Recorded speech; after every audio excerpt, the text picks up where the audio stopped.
करण्यासाठी अधिवेशन असतं। आज मी या ठिकाणी आलेलो, मी या ठिकाणी मारलेला आहे विधिमंडळाचा फेरफटका।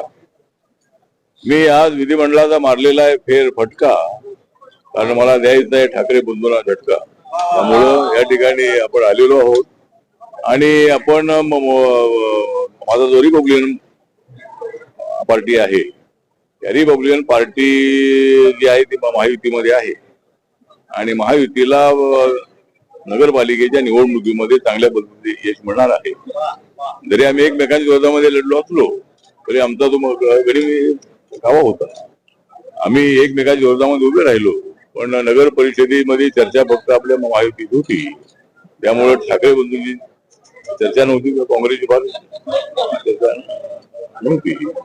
त्यामुळे ते ठीक आहे। तर आता मात्र निर्णय घेण्यात आलेला आहे। देवेंद्र फडणवीस, एकनाथ शिंदे आणि अजितदादा पवार, रवींद्र चव्हाण यांनी चर्चा केलेली आहे आणि रिपब्लिकन पक्षाला सोबत घेऊन सगळ्या ज्या महानगरपालिकेच्या निवडणुका आहे, 29 महानगरपालिकेच्या निवडणुका एकत्रित लढण्याचं ठरलेलं आहे।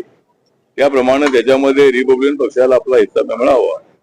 अनेक ठिकाणी रिपब्लिकन पक्षाची ताकद अनेक शहरामध्ये आहे, त्यामुळे रिपब्लिकन पक्षाला काही जागा मिळाल्या पाहिजे या दृष्टिकोनातूनही मी प्रयत्न करणार आहे। त्यामुळं आता हे अधिवेशन जे आहे ते आता उद्यापर्यंत आहे। महानगरपालिकेच्या निवडणुका 2-3 दिवसात आणून होण्याची शक्यता आहे।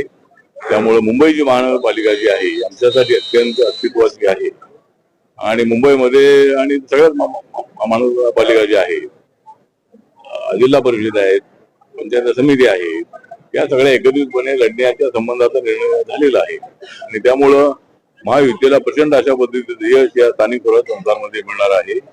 त्यामुळे माझा रिपब्लिकन पक्ष जो आहे महायुती सोबत आहे आणि महायुतीला प्रचंड यश मिळवून देण्यासाठी माझा पक्ष सातत्याने प्रयत्न करत राहणार। आठवले साहेब माझा एक प्रश्न आहे। दादर रेल्वे स्टेशनला डॉक्टर बाबासाहेब आंबेडकरांचं नाव मिळावं ही मागणी गेल्या अनेक वर्षापासून होत आहे, परंतु अद्यापही सरकार गंभीर दिसत नाही। तुमची काय भूमिका आहे? एकतर मागणी आहे, म्हणजे अनेक ठिकाणी बाबासाहेबांची नावं अनेक ठिकाणी, म्हणजे स्टेशनला नाही आहे परंतु अनेक ठिकाणी बाबासाहेबांची पुतळे आहेत, बाबासाहेबांचं नाव आहे, तेवढं मोठं नाव आहे। त्यामुळे काही लोकांची मागणी आहे, त्यासाठी आमचा प्रयत्न सुरू आहे। मी मागे मागणी केली होती की मुंबई सेंट्रल लागा, मुंबई सेंट्रल जंक्शन आहे, त्यामुळे एखाद्या जंक्शनला बाबासाहेबांचं नाव असलं पाहिजे।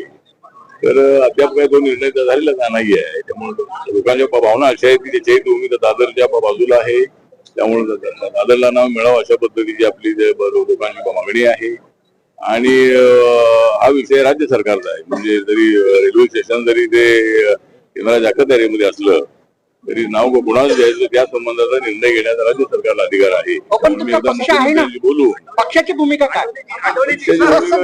मुंबईला किती जागा मागत बाबासाहेबांचं नाव त्या दादरला मिळत असेल तर आनंदच आहे। म्हणजे लोकांची मागणी पण आहे आणि दादर स्टेशनला बाबासाहेबांना मिळालं पाहिजे अशी अनेक लोकांची मागणी आहे। नागपूर महानगरपालिका निवडणुका आपण स्वबळावर लढणार की महायुतीमध्ये लढणार? महानगरपालिकेच्या निवडणुका ज्या आहेत त्या महायुती म्हणून लढण्याचं ठरवलेलं आहे, त्यामुळे स्वबळावर लढून तेवढ्या जागा आम्हाला निवडून येणं शक्य आहे। तुम्ही किती जागेची मागणी करत आहात? नागपूर मुंबई